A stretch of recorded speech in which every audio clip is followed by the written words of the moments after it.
first graders today, who will be our first graders. We have our standard. On the board, a student will locate major topographical features of the Earth's surface. And this is just to help us remember and show you what we want to gravitate to, what everything we're focusing on. We'll start with a folktale math to go after content to our main goal. We want to know geographical features. So our learning target would be at the end of the lesson, hopefully y'all will be able to. I can locate Africa and its topographical features. So Heather is going to give us our folktale. Yes, thank you for coming. Thank you for trusting. We're student teachers at Brookwood Elementary in 5th grade and Brittany's in 3rd. So we appreciate you putting trust in coming, and we'd love to hear some feedback before we go out into our classrooms, okay? I'm going to start out with a folk tale. What I want you to listen for, where do you think this folk tale might came from? Hint, take a look at our outfits.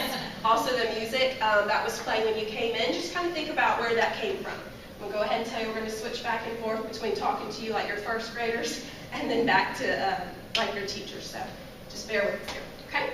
So a long, long time ago, many, many moons have passed, there was a spider, and her name was Bimey. But Bimey was not beautiful. Bimey was kind of ugly, but Bimey was beautiful inside. What matters if you're beautiful inside or outside? Who can tell me? Yes? Inside. Inside. That's interesting. Let's see. There was a king in the land, so Bimey's king, and her many, many brothers and sisters. And the king needed a wife. Now, he didn't really need a wife. He had 200 other wives. That's a lot of wives. But he wanted one more.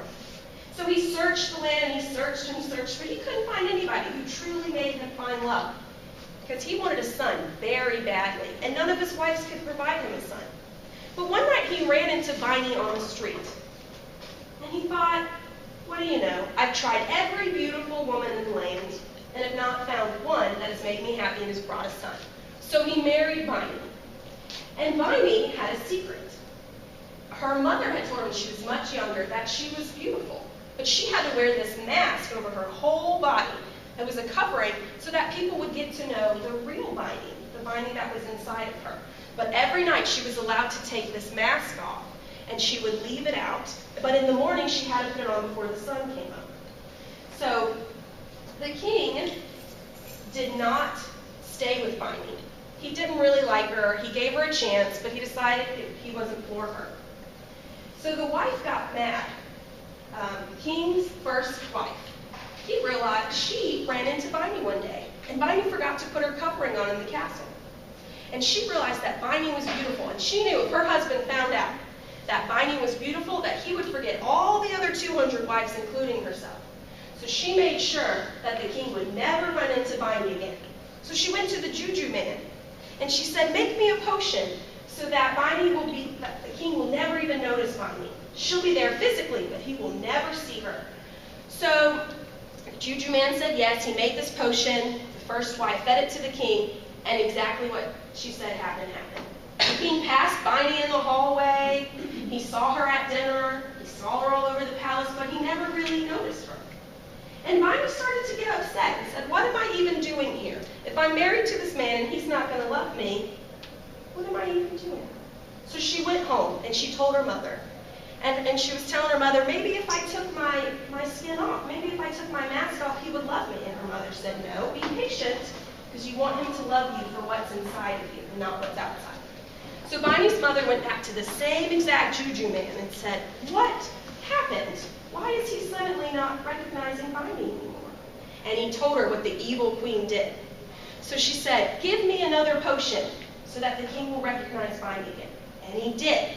So Bimey went back to the palace that night, and she gave the king his food. And that night the king saw Bimey again, almost like for the first time. So he told Bimey, he said, Bimey, you truly are beautiful. And what do you think happened? How do normal fairy tales end? What do you think? They fell in love. And she brought him a son. And it was after that when she took off her skin, and the king saw how beautiful she was. So, what do you think we can learn from that? What matters most? Inside. What matters inside of you? Did it turn out well for Bimey? It did turn out well for mine. Miss Marlin? So, what do you think, where do you think this folktale is based from? Anybody? Cinderella. It is close to Cinderella. What location? What geographic, where on our map do you think are It's the Gingerland, so maybe from Africa. from Africa? Kiss your brain. There, that is correct. So, let's find it on our map. Or our globe, I'm sorry. Can everybody see where it is?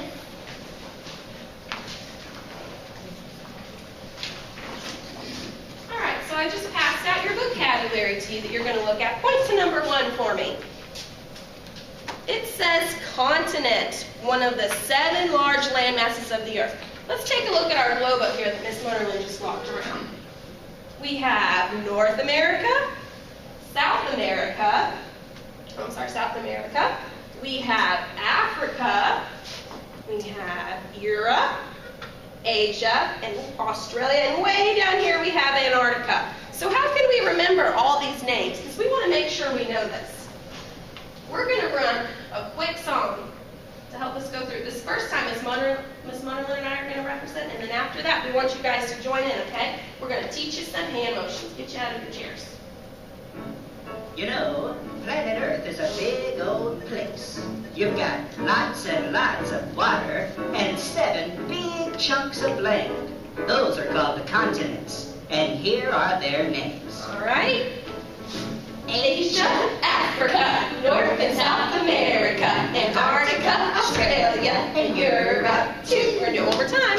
Asia, Africa, North and South America, Antarctica, Australia, and Europe, too. All right, so now you try it. Everyone stand All up. right, everybody Come stand on, up. let's get out of our seats. We're going to do it together. It's early in the morning.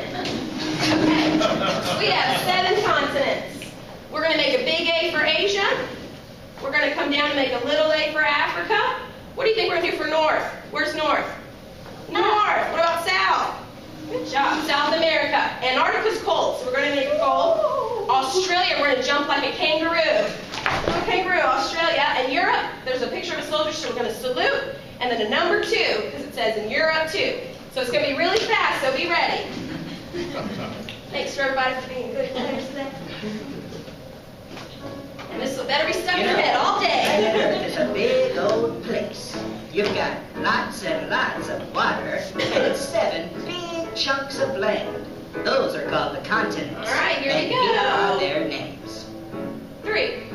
Asia, Africa, North and South America, Antarctica, Australia, and Europe too. One more time. Asia, Africa, North and South America, Antarctica, Australia, and Europe too. Get yourself out. All right. So if we ask you at the end of this lesson what the 7 continents are, you think you can tell us? Okay. So let's go back to our vocabulary here. You should have continent as your first one. It says one of the 7 large land masses of the earth. They are Asia, Africa, North, South America, Antarctica, Australia, and Europe. So what we've left that space for you is to draw a picture of a continent. You can choose. And if you would like a marker, we have one for you. So I'll probably draw Africa because I'm a little partial to it. Just do your best. These are just your drawings. Obviously, mine's terrible. No judging here. All right. Let's look at number 2. It says mountain. So we've listed our continents, and what we want to look at is geographic features. So we want to, what's a geographic feature? That's kind of 2 big words. What do you think? Ms. Munnerlin? What's a geographic feature? It is a land mass. And it could be, for example, some mountains, a plateau, valleys, coast. Have you all heard of these words? Okay, so these are features on the Earth's surface. We're going to talk about some. That first one says mountain. It's a noun, it's a thing. And it says a very high piece of land. What we want to do is draw a picture of a mountain real quick. Have a little snow on the mountain. We'll draw some mountains. Just a picture that can represent so you know what you're looking for. All right, mountains. Number 3, who can read number 3? Desert.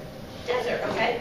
A dry, often sandy area where hardly any plants grow because there is so little rain. Great. So we want to draw some sort of picture of a desert here so that we know we can recognize it. So if I had a brown marker, and I don't, but I would probably draw a little cactus here, something like that, so I know it's a desert. All right. Number 4, who can read number 4? Valley, an area of low ground between two hills, usually containing a river. Awesome. So we have our valley. It says between 2 hills. So I'll probably draw my 2 hills first, and then our valley. I'll probably point an arrow so I know where I'm looking at. Oops.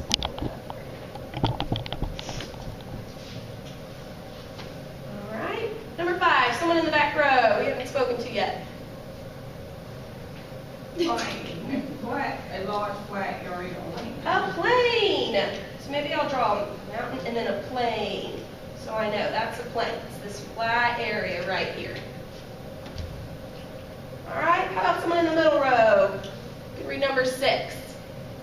Plateau, an area of high flat land. All right, an area of high flatland. So maybe I'll draw the same picture.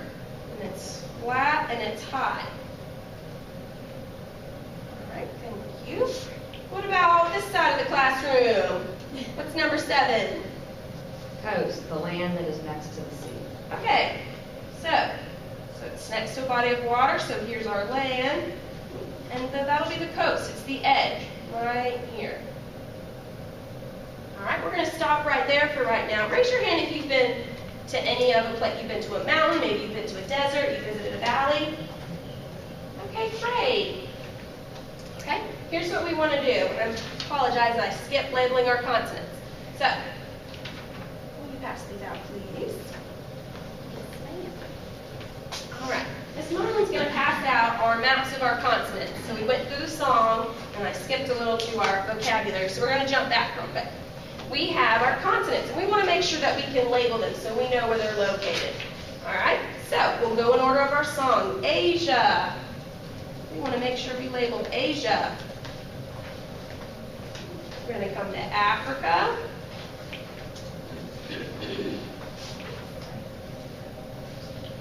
What came next in our song? Asia, Africa.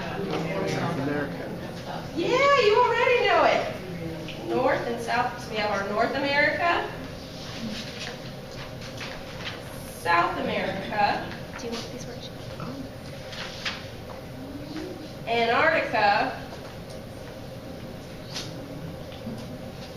Australia, and Europe. I'll give you a moment to put that on your own maps.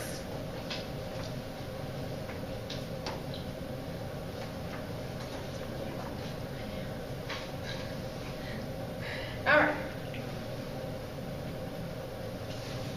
Okay, we've labeled our maps. All right, let's look back at our geographic features. Does anyone need an extra? You guys good? Let's see. Okay. So we've drawn a picture of mountains, deserts, valleys. We have a plain, we have a plateau, we have a coast. Now we want to label them. Ms. Munderland's passing out a map of Africa because that's kind of the country that we're looking into today. You have your world map, and let's zone in. We're going to find a mountain. Pull up a map. All right.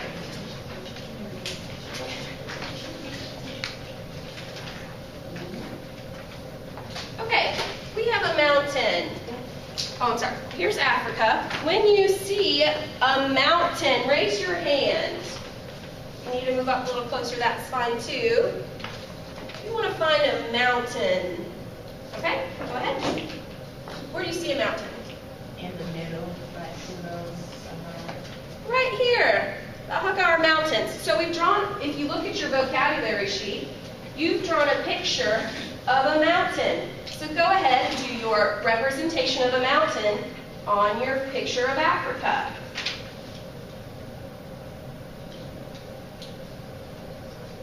I drew a symbol of a triangle, probably something like this, so you know where it's located. And what is a mountain? Let's go back to our definition. What is a mountain? A very high piece of land. Great.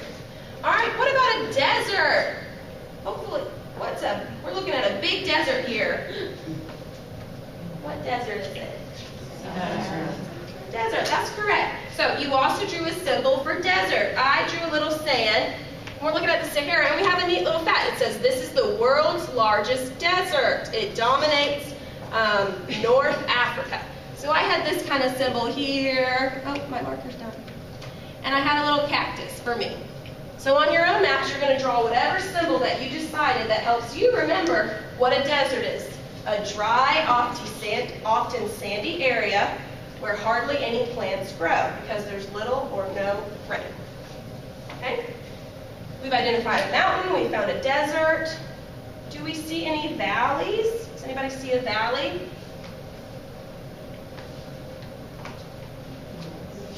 Raise your hand if you see a valley. All right, where's the valley? The Great Rift Valley. So right here, you're going to put your symbol of a valley. I drew little hills and then drew an arrow to the valley because I knew it was this land here in between. So we have a valley. So whatever symbol you drew for valley, make sure you put that on your map. It doesn't have to be exact because your map looks a little different than this one, but as long as you know. Okay? So a valley is an area of low ground between two hills, usually containing a river. All right, now we're going to look for a plain. And we're going to look for a plain. Raise your hand if you see a plain. Okay, go ahead. Is that the same candy plain? Yep. Yes, that would be correct. So on your map we have a plain, and it's the lowland. So I did this kind of symbol here and pointed to the lowland, so I knew it was flat. So whatever symbol you came up with to help you remember plain, a large flat area of land, and you can put that there. All right, our next thing we're looking for is a plateau, an area of high flat land. So it's flat land that's high. Raise your hand if you see a plateau. We're kind of still in the same family over here, same general location. Do you see a plateau? I can't read it. I'm sorry. Yeah, the Katana plateau. So whatever symbol you drew for a plateau, I did this one so I knew it was high. Go ahead and draw that on your map. A plateau is an area of high flat land. All right, and our very last one, I hope we can all see it, it's coast. It's land that's next to the sea. We're looking at it. So where, if you were going to put a coast, where would you put it? Mediterranean Sea. I'm sorry, where are you looking? Oh, up here? Mediterranean. All right, we're going to pretend it's up there. So on your map, go ahead and write coast. Whatever symbol you drew for coast, maybe you just outlined it and drew an arrow so you knew where you could find the coast. All right. Give you a minute to write that down.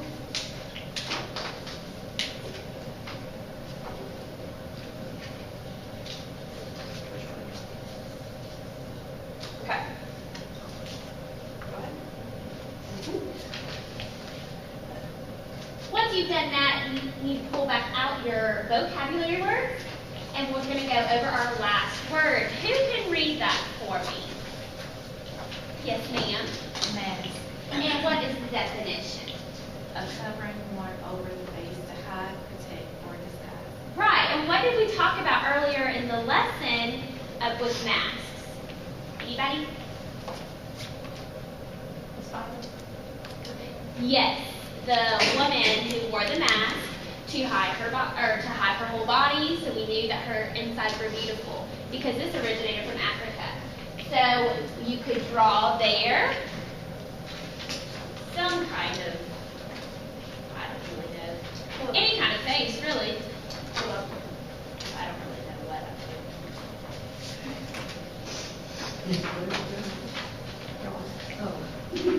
Draw a mask. Anything that you think.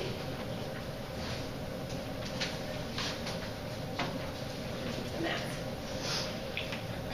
All right. And there are many different forms. So you can, with that mask that this riddle just passed out, you can decorate it however you would like.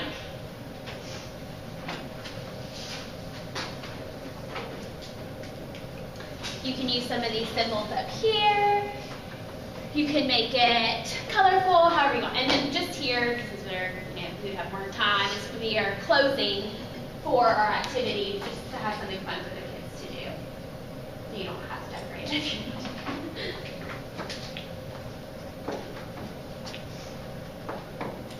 All right, so for our assessments, we want to make sure the kids know the continents. That's important. And to meters, we want to know that they understand geographic features. So what we would do, everybody would have a different color marker or a crayon or colored pencil, whatever you want to use. We would go back to these maps. We would give them, we would go over it again on the one that you had written the labels on. And then we would, to see what they know, we would give them directions to color certain countries. So Africa, color the continent Africa blue, so we knew that they could identify it. Same, so we go through the continents. And the same issue, the same deal for Africa, because we want to make sure that they understand geographic features. So we pull in to make sure that they understood the definitions, not so much the definitions on the first day that we've explained it, but later on in the week we want to make sure that they understand what they are. But today, more so, we want them to be able to identify it. So we've let them choose their own symbols. So for them, they can make a mental picture of a mountain, and they know what they're looking at on their own maps. We want to kind of keep it the same for assessment purposes, so I know what this is a mountain that they're representing it. But we would go back and same deal with the coloring. Please color a desert blue, and then tell us something about it. They could say it's hot, they could say it's dry, and same thing for the remainder of those features. For the masks, that's more just a fun activity. We want to make sure they understand that masks are for covering, and that just kind of draws us into the Africa aspect and hopefully gets them excited about that area. So we would, of course, go over the song again. We'd probably start our remainder lessons with that song until they have it in their head and they're singing it so much we want them to stop. So that's what we're looking at. Questions? Comments, please? How many days would you typically run this to make sure that they? I'd probably do a week, 3 to 5 days of I want to know the continents and pointing out those geographic features. And since especially for the geographic features, we just did Africa, we can move that forward to all the other continents. And the kids who are interested, when we did this assignment last semester, I chose Africa because I love it.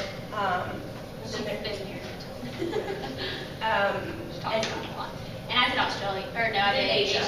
So they can also choose something that they're in a country that they're interested in. Maybe their family was there and figure those features out. Please give us some feedback. We are brand new. Yeah. Well, I enjoyed it. It was great. I like how you put everything together. So. I was wondering if you maybe go back to last semester where we talked about sandbox experiments. Could you give us a refresher on that? Sandbox experiments. I know. No, okay. Yeah, give me an example. Remember in class we started with a really simplistic map of your house, and then Yes. we built on that and we used that as Oh, right. Okay. So sandbox, that's right, starting at home. So they'll start with their community and their count where they live here, and then they'll take those map skills and branch them out. They'll keep growing on them. So they're the state, and from the state, then they'll go to their country, and then the world from there. So we want to build smaller, from small to big. Yeah, we did start in a computer lab, trying to figure out where we can find different maps, like on Google and things, and we all found our house on, what was the site? It's just Google Maps. And it'll locate your house. I'm sure, yeah, all that. And Google Earth. Google Earth. Yes. And we found her home, so that would be cool for the kids, like if you could take a computer lab and let them just see that that's where it all starts, and then they can grow to see the whole world.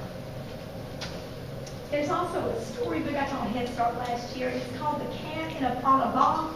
And it shows a cat on a box, on a chair, in an apartment, in a city, and each page is different. It goes all the way to the world, and then it kind of comes back. So we read it a couple of times. That would be, yeah, a great idea. I have an activity I'm doing with my students this week, and you start off with the paper plates, and you have the continent, and the circles with small, so you go from a version of the earth to the continent, to the country, to your state, your city, your home. That's what I'm doing with them next week. What grade? At my special ed, so I'm doing that with my my first graders. Okay. We have to do a lot of differentiation. So Yeah. how would you, as you went on through the week, with your higher level readers? I think my higher level kids, I'd let go a little more, let them go to the computer lab and find, like I said, choose their own country. If my kids who are falling back a little bit are just still lost, keep hitting into that vocabulary. And being more maintained, like maybe I wouldn't give them the option of they have to look at Africa again until they understood the features. Or you tell us. What do you think for non-writers?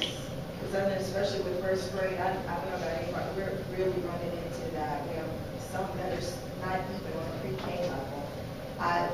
Labels where they can cut it out and label so that will work with their fine motor skills and also their reading and language. That's a great idea. Yeah, because we both have had upper grades. I haven't had second, first, or kindergarten whole time. So I forget about, those basic things like that, the writing.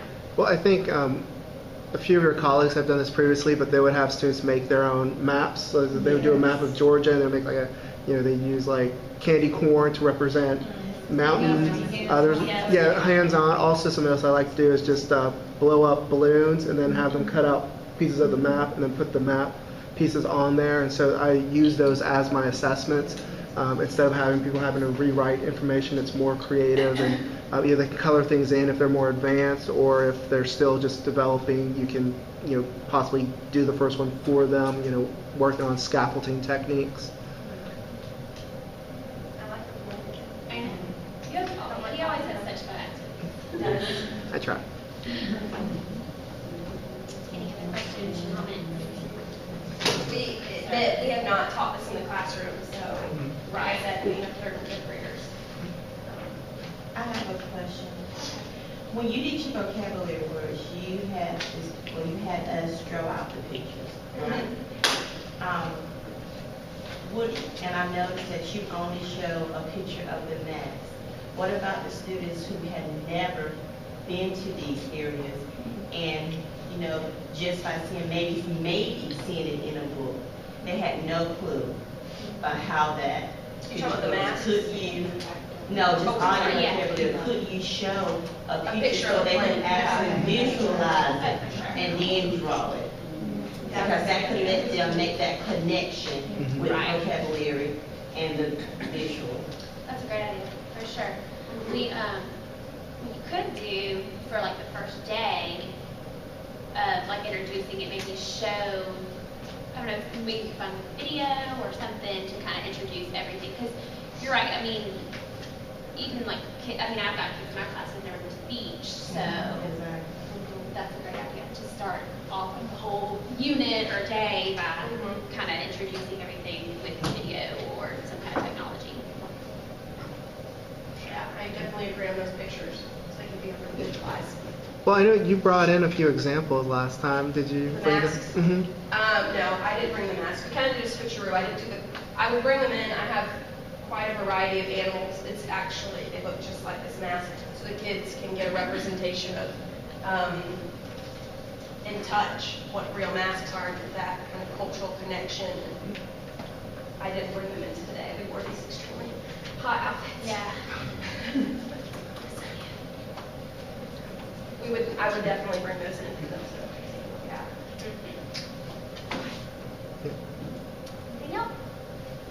Well, I also thought along with the mask, maybe you could approach it like a henna tattoo. You know, henna tattoos are supposed to be like indicative of the person, their culture and ideas. So maybe they could develop, if they're going to look at Africa, they could draw, you know, symbols that are associated with Africa, or possibly the, you know, certain visual formations that they would see associated with Africa with on the mask. Just a suggestion. I don't. We did that. Just a suggestion. Someone teach with Greg? Why I did touch upon, I'm in special education too. Okay. Great. Love to talk to you guys. Great. Struggling a little bit. Yeah. Third grade's And something else that I like to do, and I don't want to take over, I'm trying not to, No, you're fine. but some of the things that I like to do is, like, once you do have the basis of the geography, then you can go into issues as far as, like, you know, trade's concerned. And, you know, like, I mean, I taught 8th grade U.S. history for 8 years. And so we would talk about the early colonists and, you know, why were certain colonies stronger than others? Well, obviously they had more items. You know, South Carolina, I mean, Carolina gold, you know, indigo, like they had a number of advantages, so that made them like a key player. Obviously other areas, you know, if you move towards the global example, I think the global example we used with your group, we did the candy game, and certain areas where, you know, if you were Afghanistan, you were given, you know, 2 dum-dums. But if you were from a wealthier nation, you were given chocolate. And so you can kind of like associate those items with those regions and have the students go through simulation. So once you understand how the geography works, they're giving you the base of it. Then you can become more advanced, especially when you move on to 5th grade. You can start, you know, creating the relationships and explaining, you know, why do people over here, you know, don't acknowledge the people over there? You know, why is there an issue between North Korea and South Korea? You know, why does China take so much from certain neighbors? Why do certain people do not take certain things from their neighbors? And, you know, a lot of it goes back to trades and those very basic foundations of interaction. I think too, with the geographic features, you can, in the upper grades especially, look at it as barriers to trade, barriers to communication. Absolutely. Features.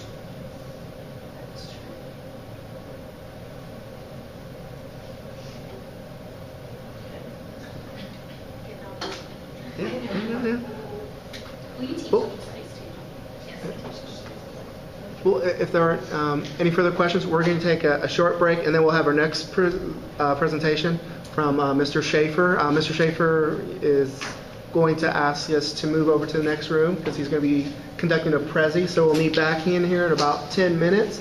And, well, actually, we'll just be in the room adjacent. You're welcome to leave your things in here. I can lock the door. But thank you so much. Thank you.